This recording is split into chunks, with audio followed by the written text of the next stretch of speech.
Did you notice the key positioning of Go Rams down in the corner, the CSU block? Yeah, his staff was really on point. So you know Leslie, obviously she's our new boss here at the center, but I do want to take a moment to introduce Sacha, who oversees all of Doris Duke's charitable foundation grant making on climate change, land conservation and stewardship, and inclusive conservation. Sacha has also held positions as Director of Conservation Science at Scenic Hudson, Manager of the Invertebrate Conservation Program at the American Museum of Natural History, and Adjunct Associate Professor at Columbia University's Department of Ecology, Evolution, and Environmental Biology. Leslie, Sacha, floor is yours. Thank you so much.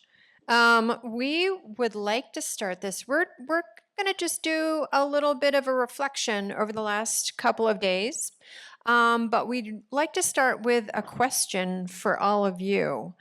And that question is, how are you feeling right now? And I hope that's teed up. One word. Not a diary entry. Is that coming up? Oh, there we.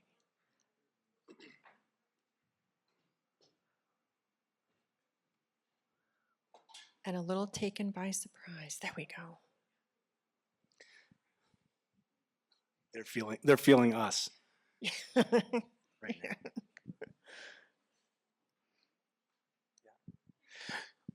Well, we can't see them coming up. We can see a few. The first three were pretty good. But we want. Okay. We want to keep going. Okay. Yeah, let's keep going. I'm going to imagine that early results were a projection of future outcomes, right? So the first three were hopeful, inspired. Inspired, hopeful, optimistically anxious. I like that one. It's more than sad, overwhelmed, tired. Yeah, all fair. Thank you. So as I said, we just want to spend the next 20 minutes, the two of us, reflecting on what we heard and what it will take to move all of this work forward together. And then we're going to spend another 10 minutes taking some questions from you. So I'll start and ask Sacha a question. And I'd like to know, over the last couple of days, what are some of the insights that you're taking away with you, your aha moments? Before I do that, I just want to I want to say a couple of small things. First, I want to say just how deeply impressed I am by the center's craft in putting this program together and sort of what we've seen, because it's unusual to see so many pieces of the puzzle in one place. And so I want to just give a round of applause to the staff who are sitting over there.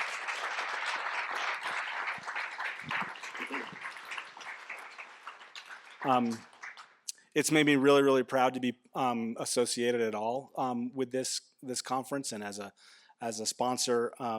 It's so encouraging to see the community, and I'm proud of this community who are able to bring this range of creativity and talents to the room in service of what is undoubtedly the challenge of our lifetimes, right? Whether it's this generation's job or next generation's job, it is our lifetime in which we will determine the outcome. And I couldn't agree more with that sentiment that it's not going to be one generation or another.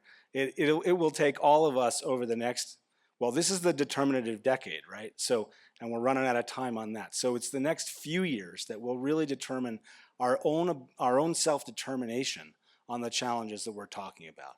The window on self-determination before things are out of our control is narrow. And so I'm just incredibly grateful for the talent in this room. And so just a couple of, I don't know if they're ahas, but so the Doris Duke Foundation, by the way, is a national foundation, and we're dedicated to building a more creative and equitable, and I'm just like, we got a new mission statement, so equitable and sustainable future We do that. We invest in 5 different areas of performing arts and medical research and child well-being and the environment, and programs that increase understanding between diverse communities here in the U.S. The environment program is all in on the idea that land conservation and stewardship done right and made available to everyone who wants to do that is the multi-solution for climate and nature and equity crises here in America and elsewhere. And I think we've heard that formulation in a lot of different ways throughout the last day. And so what really strikes me is, just to come back to this, that what we're faced with is multi-solving, right? Coming up with solutions that solve for multiple challenges simultaneously in the same place. And that requires all of the pieces of the puzzle that we saw over the last day and a half, whether it's creative finance, whether it's unbelievably cool communications, ground-based work. Like, I thought we saw a masterclass in systems change around natural capital accounting, and like where all of the parts of the system are broken and how those policy changes have to happen. So all of that actually has to be part of a multi-solution. And so that's kind of my aha. It's like, we have all these tools. We have the tools that we need. And the challenge really maybe before us is how to weave it together in a holistic fashion to win. Because like, I'm tired of like not winning, right? And we're clearly not winning. So I just want to, I want to, and maybe I'll come back to that, but like, I think we have to build ourselves as a community around the idea that we're not just making progress, but we're going to win on this. I agree with that. And I appreciate that. That's a big insight, but I think it's a really important insight. Having been in Europe for the most part over the last decade, they seem to be ahead of us in many ways. But I think what I didn't see while I was over there is how much this community in North America has figured out solutions at a whole variety of levels. And now, as you said, the opportunity and the challenge is to link them together.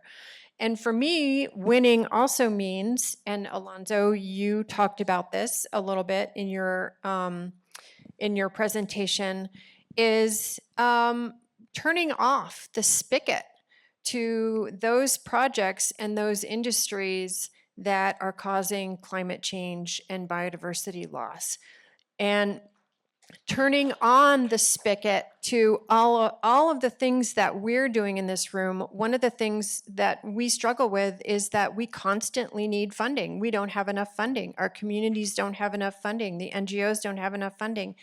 If we can reverse that spigot and take all of the money that's going into the financial economy and put it back into the real economy. The financial economy is now 8 times larger than the real economy.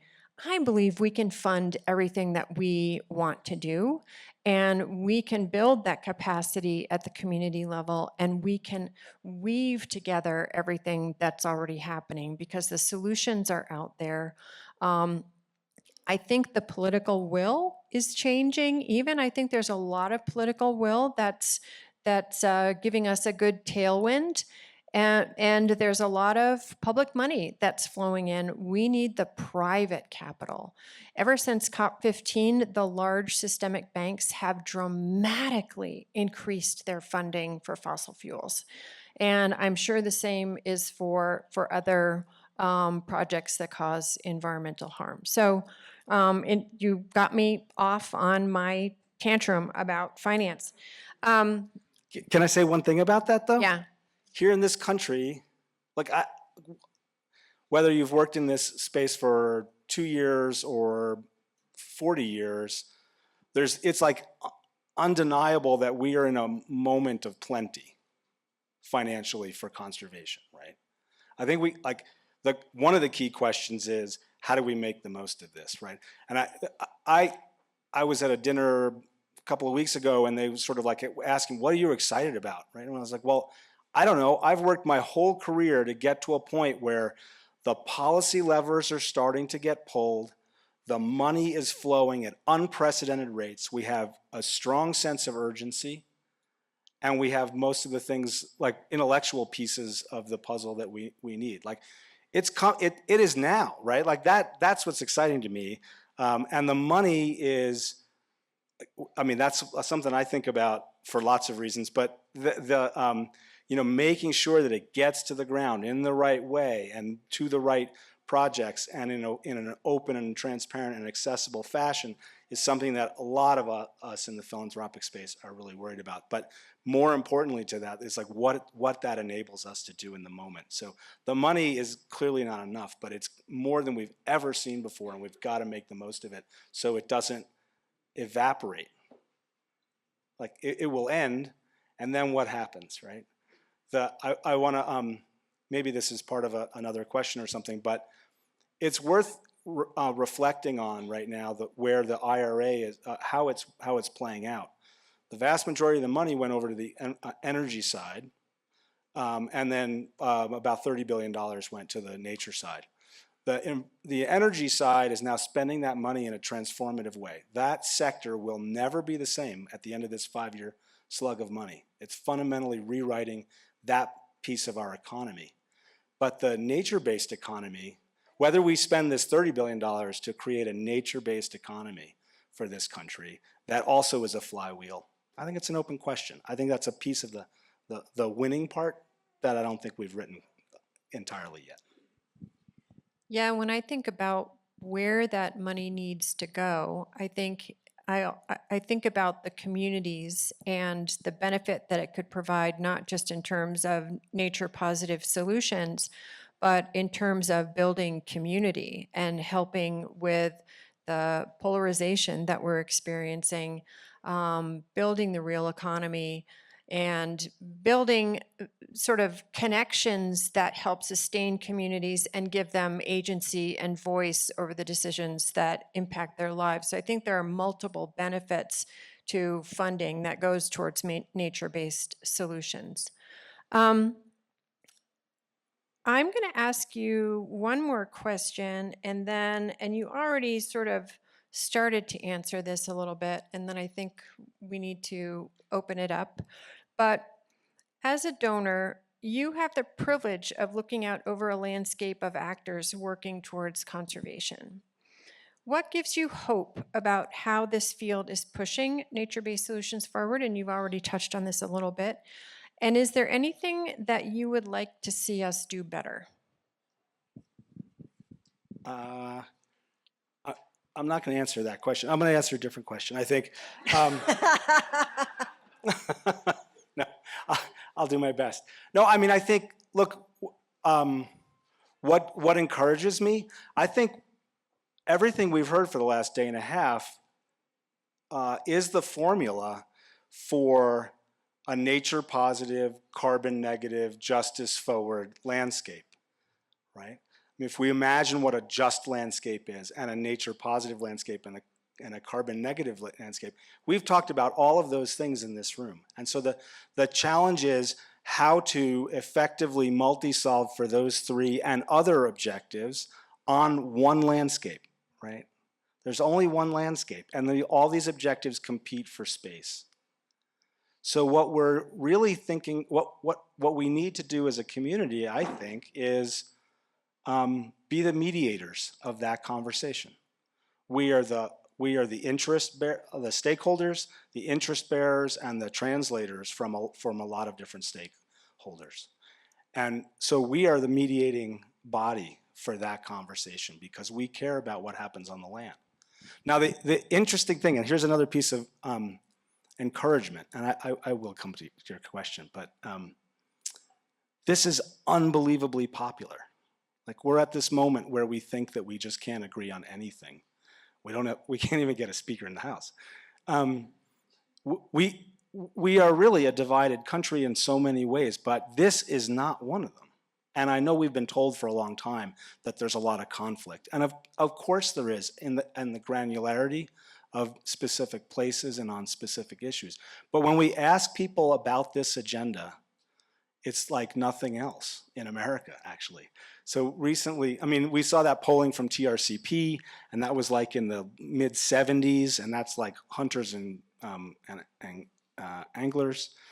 A recent poll from Nature for Climate US asked about enabling climate solutions through land stewardship and all that sort of stuff. 92%. The crosstabs are awesome because like they're not even that much lower for Republicans, right? Who again aren't necessarily comfortable saying climate change, but they're totally comfortable saying that land conservation and stewardship is a solution they're behind, right?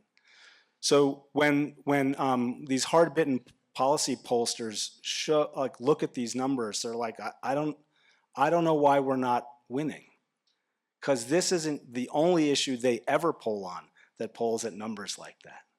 So one of the things I need from you and you need from me is to find ways to collaborate toward this multi-solution. We have to like actually work as a power center in this country that is that reflects how much people care about what we do. Because we're not winning, right? Like we're missing 3 billion birds in the air, and insect biomass is crashing, and 25% of the species are considered threatened, right? We're not winning on an issue that everybody tells us they care about. So when I think about what we need to propel, I mean, Congressman Neguse is absolutely right. Like it's an agenda that we lack, a shared agenda toward turning the tide for nature, turning the tide on climate. Our emissions are lower, but our biodiversity loss is not. So we have to turn the tide, and we can only do that, I think, by pulling together, much in the way that the America the Beautiful for All coalition was describing. But I think it needs to be far larger and more powerful than that. So, what do we need from you in philanthropy? That the question is, well, maybe the answer to that is like, tell us how we can do that together. It's a very strange role we have in philanthropy. We're social impact investors, and we're trying to maximize the progress and the impact that we generate as a whole. Sometimes that means flying over at 100,000 feet and trying to see where the gaps are and how we can stitch together complementary things. And most of the time it means listening to the people who are doing the work on the ground and telling us what they need. So the best thing I can tell you is that we are listening, and we want to know what your solutions are. And we need lots more money. We need a lot more money. Yeah. So we've got some great questions here. Question number 1 is, what might a transformative use of the $30 billion in IRA funding for NBS look like?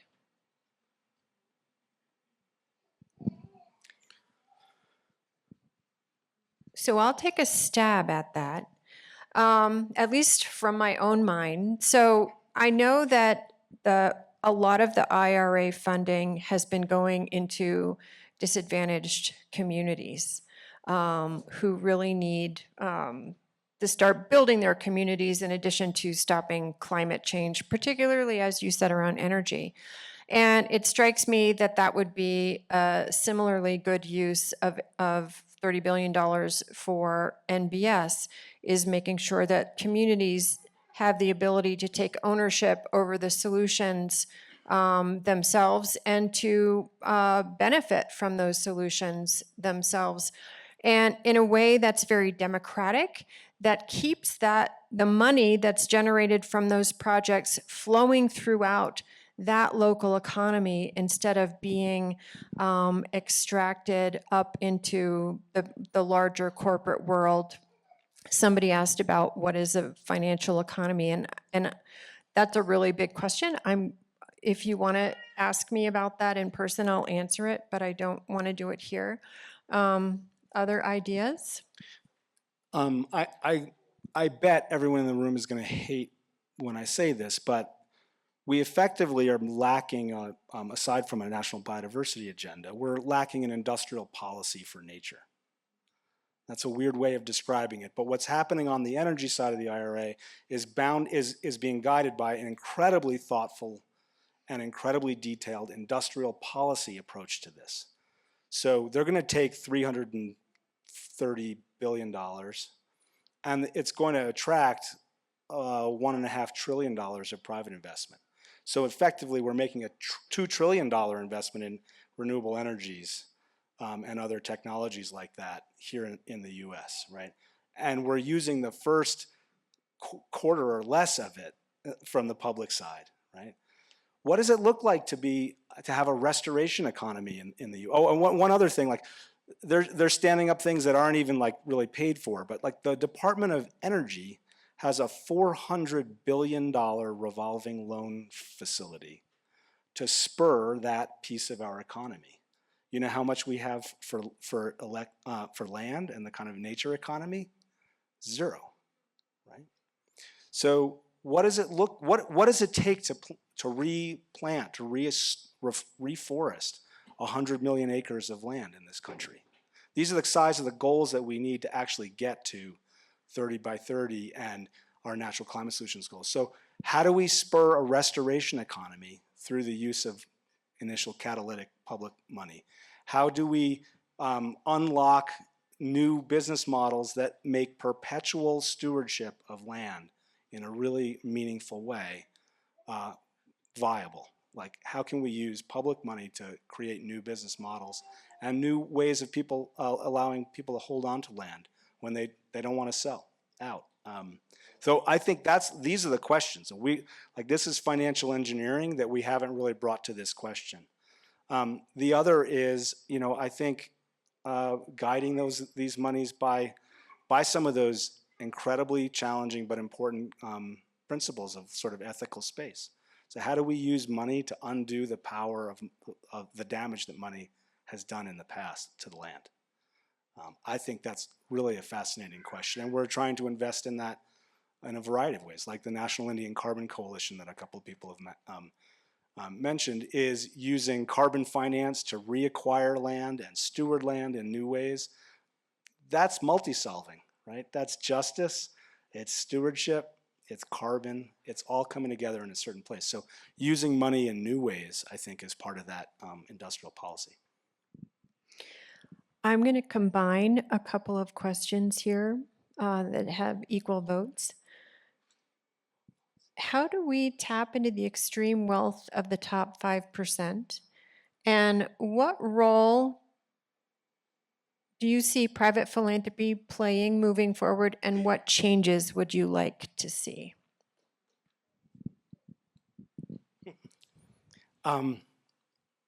Well, I feel slightly less equipped to answer that than some of my other colleagues at foundations whose donors are still alive, because I never met our original donor. She passed away in 90-something, but I think there is a huge swell through the Giving Pledge and a variety of other ways to really create social pressure around giving back, giving the money back to the community that actually generated it for those people, and that's exciting. And what's not always exciting is that when these wealthy individuals choose to give back, they don't focus on the environment all the time. We're really lucky to have some incredibly wealthy people who are focused on environment, but there's not enough of them. And so things like the Climate Leadership Initiative, and maybe we need one for nature, that actually provide opportunities for wealthy donors to connect with projects on the ground, is something that actually we're looking into right now to just generate more money. Yeah, I think given the urgency of the challenges before us, and not just on environmental issues, but across the board, economic issues, health issues, as the environment unravels, there are so many other systems that are connected to it that are equally unraveling. As that urgency increases, what I think philanthropy should do is actually, especially some of those mega donors, is give away more than 5% of your endowment every year, potentially spend down participatory grant making where you create pots of money and you allow the communities who are going to solve the problems decide how that money will be used, I think is a very effective tool for philanthropy. So I think there are a lot of really creative ways. The Candida Fund there's an article about them in the Stanford Social Innovation Review, and I think the Ford Foundation does this too. They actually give their grantees endowments, or they give them grants that help them build capacity, and they work with them over time to build capacity. So I think there are a lot of really creative ways that foundations can support their grantees and give them more space to do what needs to be done, because it's actually, as a longtime donor, it was clear to me that my grantees were the people on the ground who knew what had to happen. I think it's really important to communicate effectively with your donors and let them know what your challenges are, what your opportunities are, where you're being effective, where you might be failing, and help them understand the field in which you're working and the challenges that you're facing. And Yeah. for a donor like Doris Duke Foundation, which does think quite a bit about the field that it's engaging in and bringing people together, it's important to communicate with them on a regular basis and just let them know what's happening. Because they really do have a privilege of sitting in a seat where they can see the entire landscape in front of them. They can connect good ideas. They can connect people to each other. Yeah. I mean, I think there's no question we need far more philanthropy in the nature and and even in the climate space. But there's actually billions of dollars of philanthropy going into climate right now. About 2% of that gets spent on the nature-based stuff. So that's seriously problematic. But I think another piece of the philanthropy answer is to make the money that we have. And look, there's about $500 million of straight conservation funding that goes out just through a big not a collaborative, but a community called the Biodiversity Funders Group. And what we're trying to really think about is how can we do what we're hoping the community will do, is actually get behind an agenda and create some pooled and shared approaches to doing what we're doing. And just earlier this year, 15 funders, including us and some others in this room, like Wilberforce, got together and committed over $100 million for indigenous-led conservation and created a pooled fund where those resources will be directed by and distributed by Native Americans in philanthropy together with a tribal advisory committee. So you're right. I mean, a part of it is getting money aligned in the right way so it's not creating inefficiency. And another key part of it is devolving some of that power down to the people who really know where it has to go on the ground. That's fabulous. Thank you. And we're basically out of time, but I want to thank you for being the primary supporter of this event and for your discussion here today. It's been really important for us and feels really good and is very meaningful. Well, thanks. It feels really meaningful to me, and I want to thank everybody for being here and thinking together about how we multi-solve our way out of this. Can I ask Les one more question, though? Okay. So you're brand new here. I'm brand new, yeah. And what does this make you think about how Salazar actually sustains dialogue like this all year round? And oh yeah, I've been thinking a lot about that, and I think, and I will talk more about this at the end of the day, but the program that we've built under Beth Conover's leadership and with our mighty staff, I think is amazing. So there's nothing about the existing program that I would change except possibly raising more funding to do more of it. But I would also like to create a space here where we can have those uncomfortable conversations. And there are a variety of different ways that we could do that, but I think it's really important. A lot of people have talked about that today. And Daniel, you told the truth this morning, which really kind of got me fired up. We all know the truth, but we don't hear it. We don't say it to ourselves often enough, I think. But I would like to create a space where we can have those difficult conversations, where we can bring in different sectors. I haven't heard anybody talk about the economy here and how our economic system is hurtling forward on finite resources. And we tend to think about the economic system as the environment as being part of the economic system instead of the economy as being a subset of the environment.